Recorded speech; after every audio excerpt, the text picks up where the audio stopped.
지금 화면에 나오는 게 잘 보일지 모르겠는데 저는 잘 보여요, 뒤에서. 근데 이 바보새라고 불리우는 새를 아십니까? 이게 지금 바보새라고 불리우는 새인데, 바보새는 보면 오리발처럼, 발이 오리발처럼 생겼습니다. 그리고 사람이 이 새를 잡으려고 다가가면 뒤뚱뒤뚱 뛰면서 도망가는데 날아가서 도망갈 수가 없죠.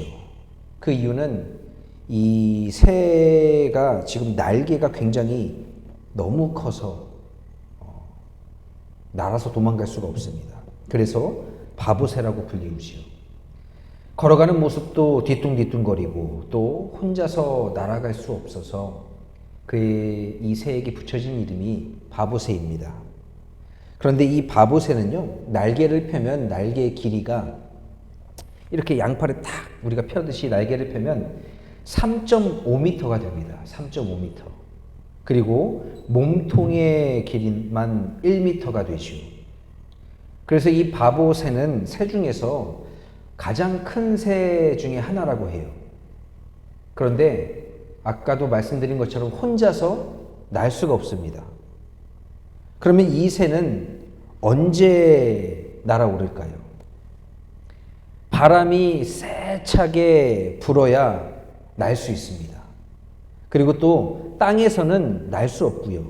이 산이나 이 절벽 같은 데서 뛰어내려서 날 수 있죠. 그런데 이 새는 한번 날면 6일 동안 하늘에서 안 내려오고 날 수 있다고 합니다.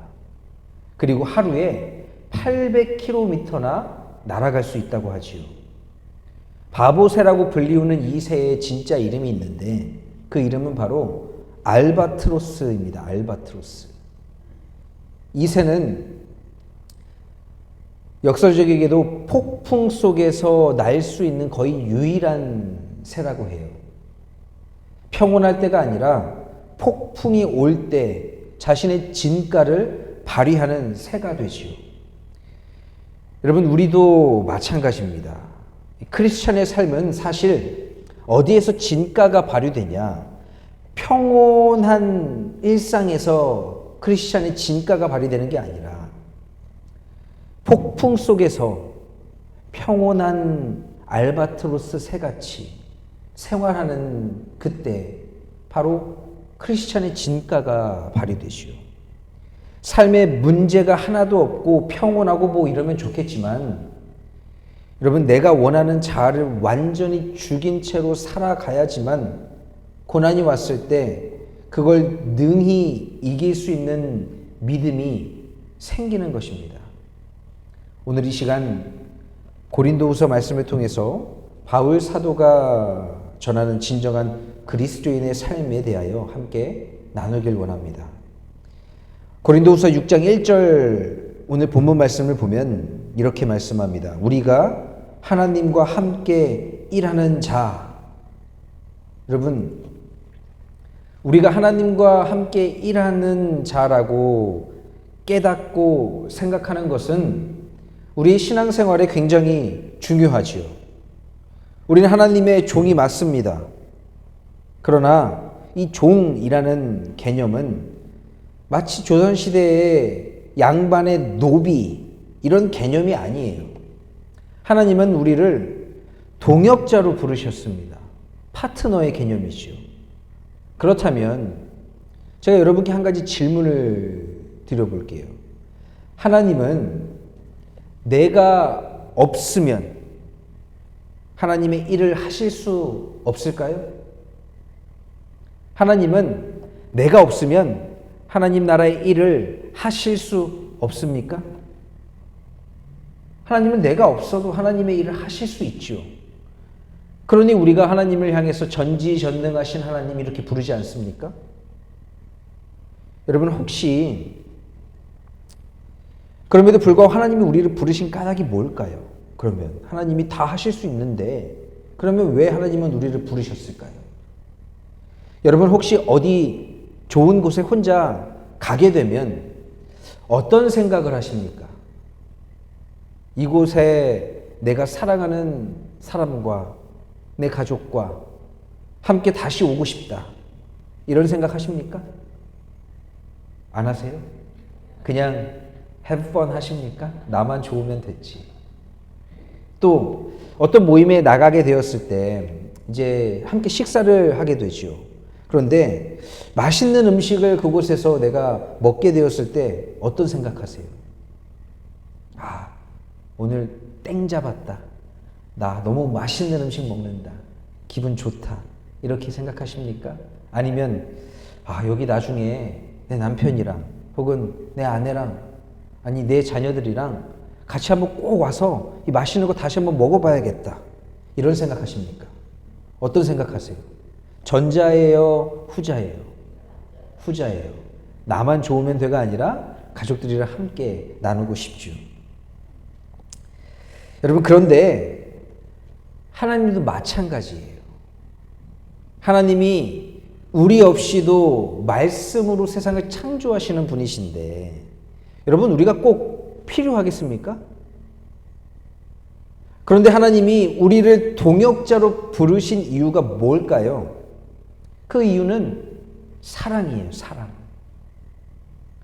하나님이 우리를 동역자로 함께 일하시기를 원하시는 까닭은 그 일을 하기 위해서 네가 반드시 필요하다, 너의 능력이 꼭 필요해 라는 개념이 아니라 이 귀하고 이 좋고 너무나도 아름답 이 일을 내가 너와 함께 하고 싶다라는 하나님의 사랑의 부름입니다. 그러므로 하나님의 사역은 늘 행복이고 감격이고 은혜가 되지요. 그런데 여기에 사랑이 배제가 되면, 사랑이 빠지면요, 하나님의 사역은 의무가 되어버리고 맙니다. 우리는 열정이 있으면 하나님의 일을 할 수 있다고 생각하지요. 여러분, 그건 굉장한 오해예요. 내가 잘못 생각하는 겁니다. 열정만으로 하나님의 사역을 하게 되면 지치지요. 신앙생활을 하시는 분들 가운데 이런 분들을 제가 종종 봐요. 열정을 가지고 받은 사명 열심히 감당합니다. 또 소명으로 여기고 열심히 섬기고 헌신하고 봉사하지요.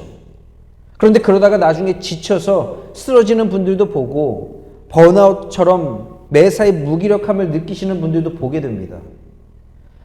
하나님을 향한 사랑이 빠진 채, 다른 성도들, 내 이웃들을 향한 사랑이 빠진 채 열정만 가지고 하나님의 사역을 감당하게 되면 그것은 더 이상 사명이 아니고 소명이 아닌 일이 되어버려요.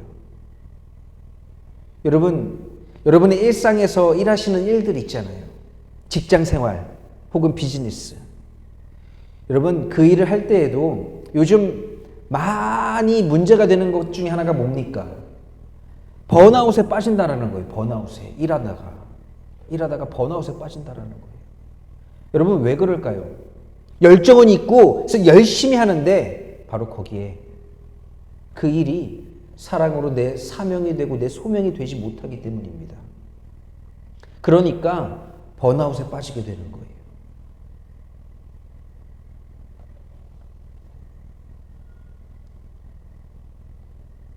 하나님을 향한 사랑이 있을 때, 이웃에 대한 사랑이 있을 때, 그때 진정 우리는 하나님의 사역을 할 수 있습니다. 사도 바울이 고린도후서 6장 1절 말씀에 우리가 하나님과 함께 일하는 자로서 라는 이 말씀은 주님이 우리를 일하는 일꾼으로 불렀다는 단순 개념이 아니라 하나님 나라를 이루어가는 역사에 이 사역이 너무나 귀하고 값지고 은혜가 넘치고 그러니 우리를 그것을 함께 누렸으면 하는 그 마음에 우리를 사랑의 동역자로 부르신 거예요.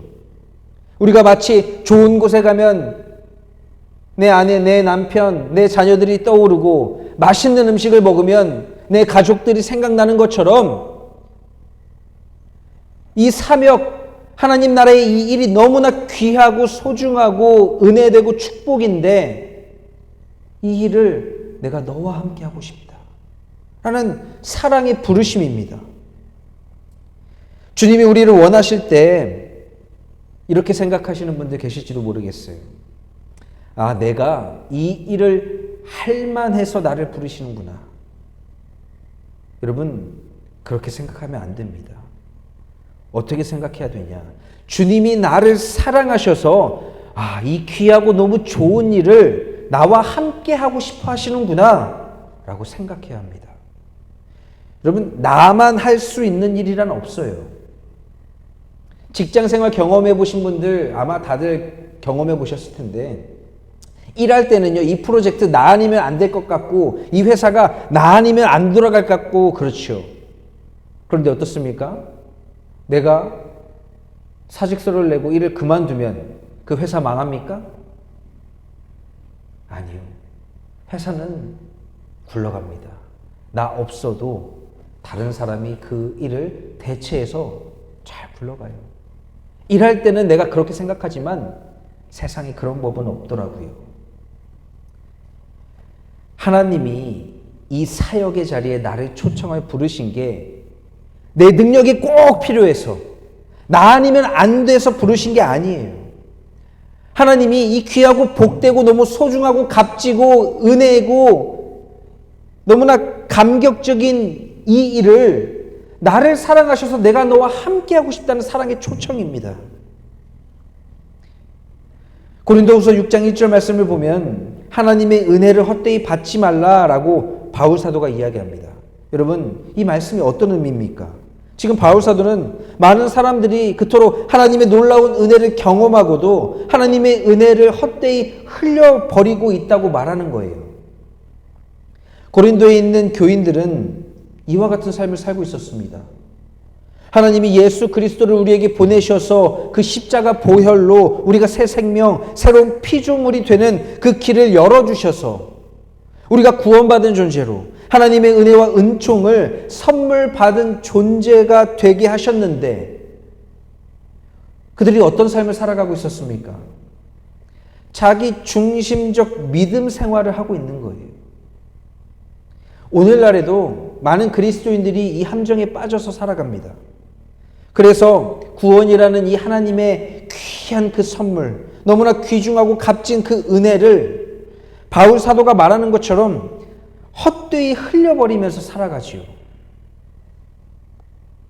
자기 중심적 믿음 생활하는 사람들에게는 하나님의 존재 이유가 바로 나입니다. 이게 뭘 의미하냐면 내가 성공해야 되고 내 사업이 또 내가 하는 이 일이 잘 돼야 해서 또 내가 건강하게 오래 살아야 해서 내가 좋은 대학에 진학해야 해서 하나님이 존재해야 하는 거죠. 내가 잘 먹고 잘 사는 데에 하나님이 필요한 겁니다. 그런데 혹은 또 이렇게 생각하시는 분이 계실지도 모르겠습니다.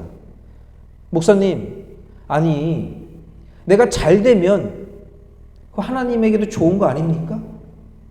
그게 하나님 원하시는 거 아닙니까? 아니 내가 기쁘면 하나님도 기쁜 거 아닙니까?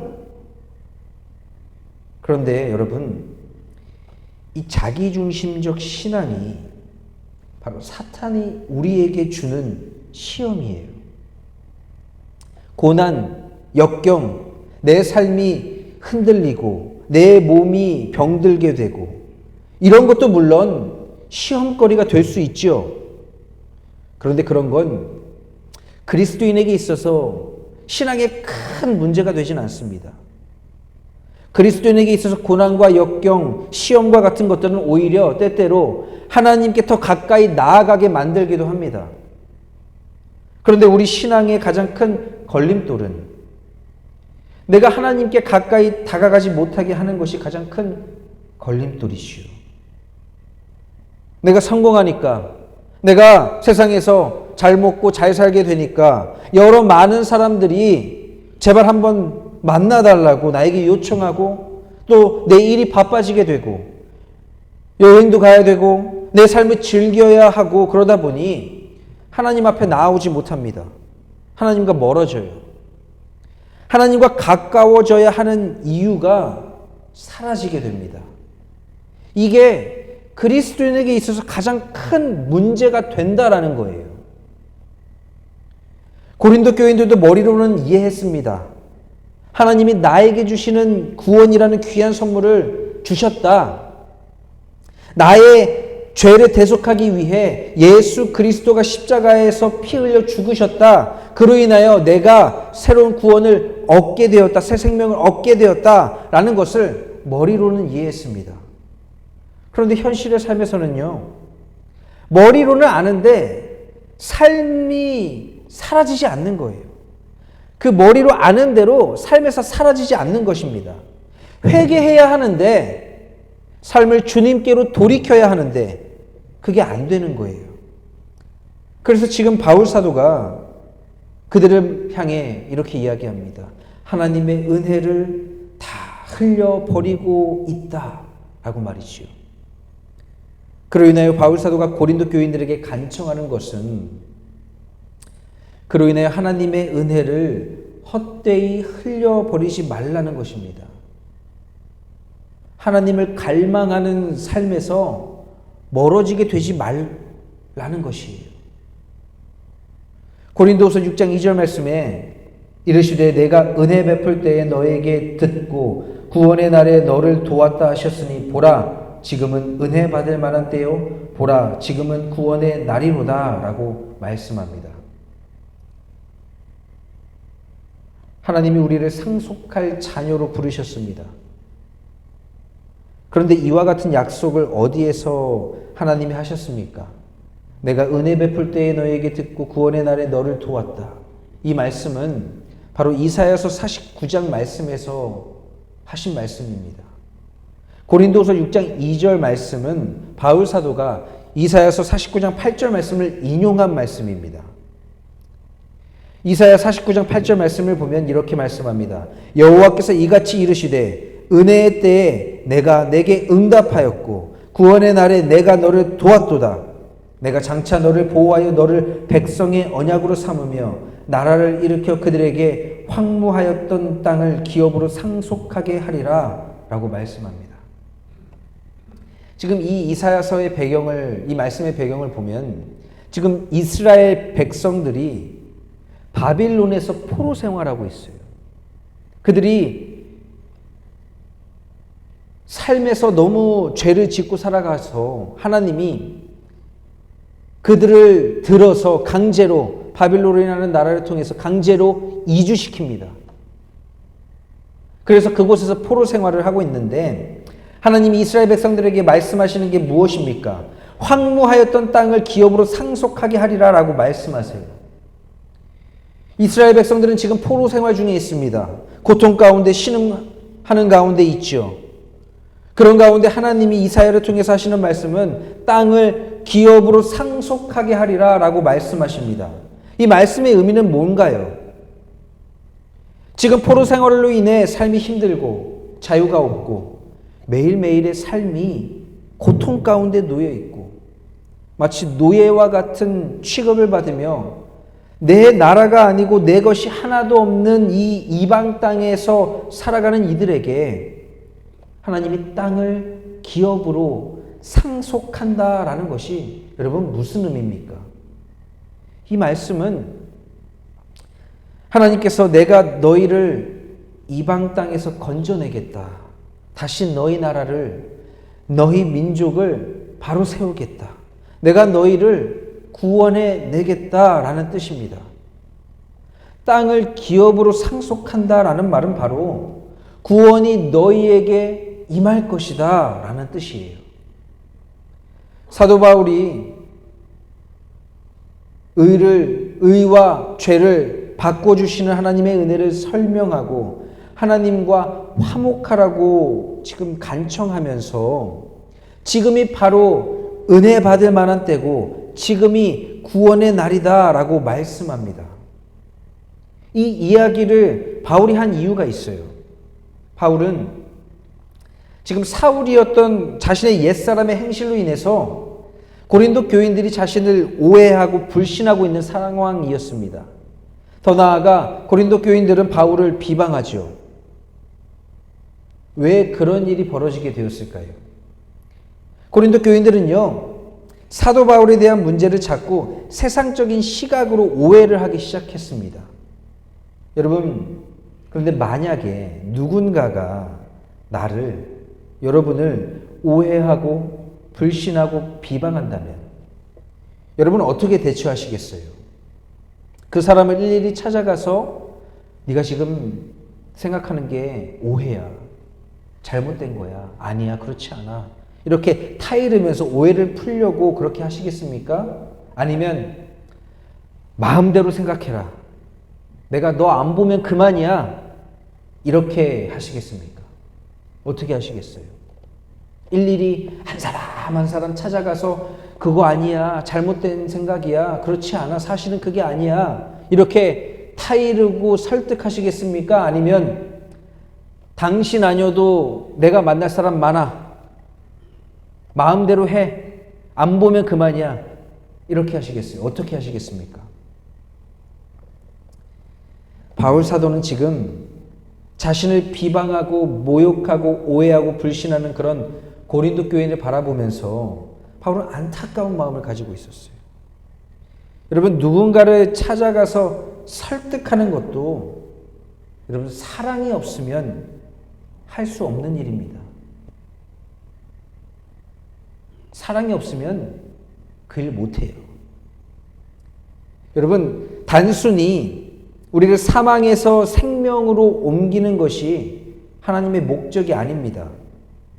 출애굽에서 홍해를 건너 광야로 끌어냈으면 나 이제 할 일 다 했다, 이러시는 하나님이 아니라 가나안이라는 그리스도의 세계로 하나님은 그들을 인도하십니다.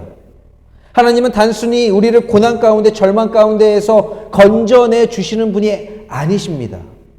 하나님은 우리를 건져내 주실 뿐만 아니라 하나님의 세계로, 하나님 나라로 우리를 인도하시고 동행하시는 분이십니다. 지금 이 말씀이 고린도 교인들에게 전해졌다고 하는 것 자체가 하나님의 특별하신 은혜가 전해진 거지요. 너희들 더 이상 은혜를 헛되이 버리지 말고 하나님과 화목하라고 그렇게 초청하는 것 자체가 하나님의 구원의 날이 그들에게 임했기 때문이 아니겠습니까?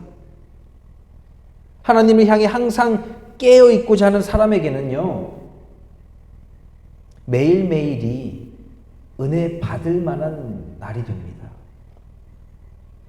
하나님에게 깨어있는 사람에게는요, 매 시간이 구원의 날이고 매 순간이 구원의 시간입니다. 오늘 이 시간도 마찬가지죠. 하나님이 이 말씀이 이 순간 우리에게 주어졌다고 하는 그 사실 자체가 하나님의 귀한 은혜를 헛되이 버리는 것이 아니라 그 은혜 속에서 하나님과 바른 관계를 맺고 하나님께서 주시는 평강을 누리라는 주님의 은혜가 지금 임해 있기 때문에 이 말씀을 우리가 듣고 있는 거예요. 그렇다면 우리에게 남은 것은 무엇일까요? 예수 그리스도 안에서 매일매일 새로운 피조물로 살아가는 것입니다. 구원받은 존재로 서로 사랑하며 살아가는 것입니다. 그때 우리는 하나님이 주시는 사랑 안에서 전혀 다른 차원의 삶을 살아가게 될 줄로 믿습니다. 사랑하는 참사랑교회 성도 여러분, 저는 여러분의 일상에서 하나님을 만나게 되기를 소망합니다. 여러분의 일상에서 하나님의 사랑을 경험하게 되기를 원합니다. 그렇게 되기 위해선 먼저 우리의 일상이 회복되어야 됩니다. 나라는 존재가 얼마나 하나님께 사랑받는 존재인지 깨닫게 되기를 원합니다. 주님은 우리에게 하나님을 사랑하라고 말씀하셨습니다. 그리고 그와 같이 이웃을 내 몸과 같이 사랑하라고 말씀하셨습니다. 그런데 그런 예수님의 말씀을 이루기 위해선 전제되는 조건이 하나 있어요. 그것은 바로 내가 하나님께 사랑받는 존재라는 사실을 깨달아야 합니다. 여러분, 우리 모두는 하나님께 사랑받기 위해 태어난 존재입니다. 여러분, 이 사실을 믿으시길 바래요. 하나님이 여러분을 사랑하십니다. 여러분의 일상에서 이와 같은 사실을 회복하게 되기를 원합니다. 여러분, 이 당신은 사랑받기 위해라는 찬양 아시지요? 당신은 사랑받기 위해 태어난 사람, 당신의 삶 속에서 그 사랑받고 있지요. 당신은 사랑받기 위해 태어난 사람, 당신의 삶 속에서 그 사랑받고 있지요. 여러분, 여러분은, 나는 사랑받기 위해 태어난 존재예요. 하찮은 존재 아닙니다. 누구에게 멸시당하거나 조롱당하거나 그럴 존재가 아니에요. 우리는 사랑받기 위해 태어난 존재예요. 그 말은 뭐가 됩니까? 나와 함께 삶을 살아가는 내 가족, 내 남편, 내 아내, 내 자녀들 모두 사랑받기 위해 하나님이 우리에게 선물로 주신 귀한 존재라는 것. 또 오늘 이 자리에 함께 서로 앉아있는 여러분 모두가 서로에게 사랑받기 위해 하나님이 우리에게 보내주신 귀한 선물과도 같은 존재라는 겁니다. 오늘 그와 같은 사실을 깨달아 하나님의 구원의 은혜를 헛되이 흘려보내는 삶을 사는 게 아니라 나의 그 일상, 내가 사랑받기 위해 태어난 존재라는 그 일상을 회복해서 이 시간 진정 구원받은 존재로 이 세상에서 서로 사랑하며 하나님의 사랑을 듬뿍 받은 자녀의 삶을 기쁨으로 살아내는 우리 모두가 되기를 주님의 이름으로 간절히 축원합니다. 이 시간 함께 기도하겠습니다.